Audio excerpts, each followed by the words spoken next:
Hey guys, so I know there's not very many videos that you can find on YouTube on how to turbo Miata without running a Mega Squirt or a Haltech or some kind of ECU. So today I decided I got mine running. It's at 11 PSI of boost. It runs pretty good, like no hesitation throughout throttle. So I was just going to show you guys how to do it.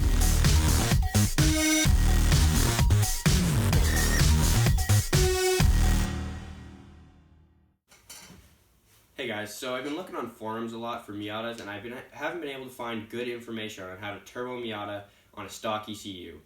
So today, I'm going to show you how. First issue was fuel. Once I had gotten a turbo setup done, I have to admit I did go the eBay route.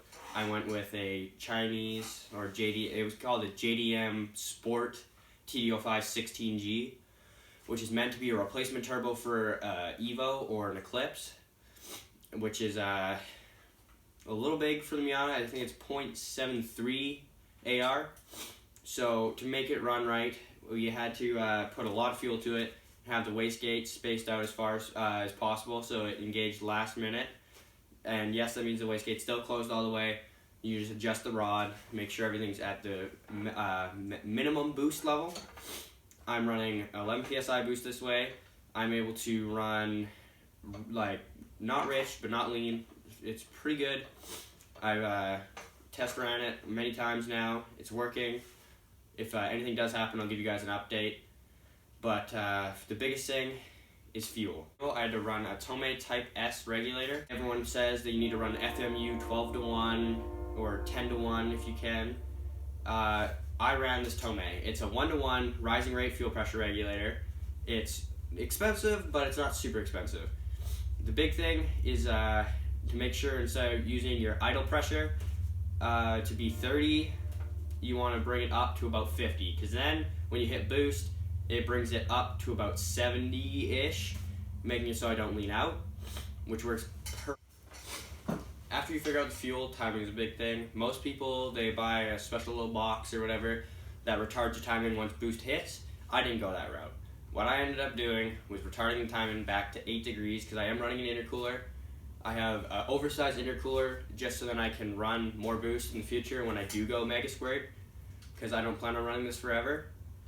But for the time being, I will be running it. It runs fine, but to get around the problem of having a boost cut, whatever you want to call it, bad lag, and a real build-up of pressure before it hits, I ran 2¼ inch mild gauge steel to come from an intercooler, and super cheap. You can pick it up as exhaust piping anywhere.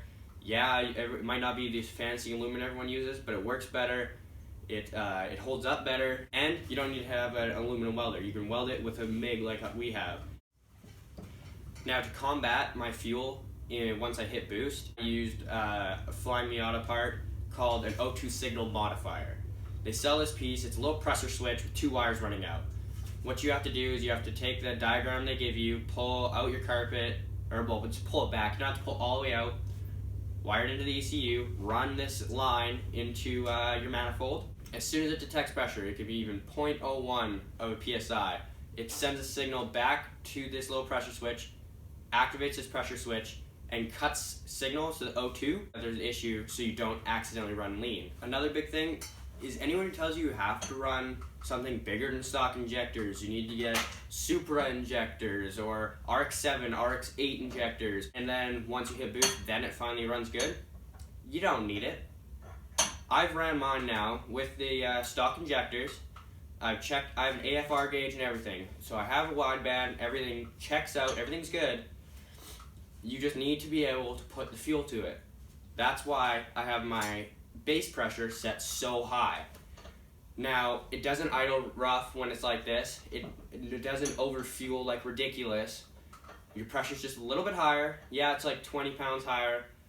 But I haven't had an issue. I've never had it idle weird. Yeah, you might be a little bit more rich. Most of the time, you're going to be in boost anyways. So I hope this helped you guys. I'll put in some pictures. You guys will be able to see it, some videos of my actual car. It looks pretty good. It runs good. I love the car to pieces. Wouldn't trade it for anything else in the world. Welcome to Canada, bitches!